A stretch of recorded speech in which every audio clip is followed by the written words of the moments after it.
ल नमस्ते good evening सम्पूर्णमा।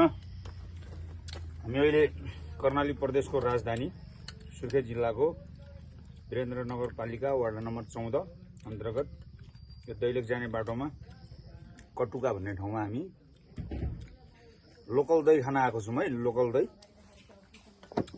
ल यो एकदमै चर्चित भाइरल ठाउँ रहेछ। यो लोकल दही खान आएको छौँ अहिले हामी।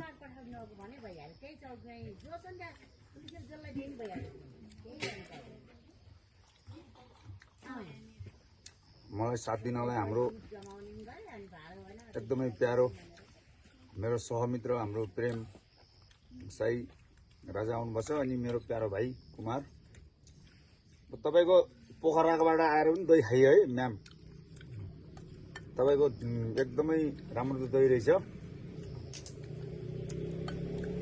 ल भाइरल गरिदिनु पर्यो म्यामलाई। ठिक छ। यदि तपाईहरु पनि सुर्खेत आउनुभयो भने धेरै टाढा छैन, 7 किलोमिटर माथि दैलेख जाने बाटोमा कटुका भन्ने ठाउँमा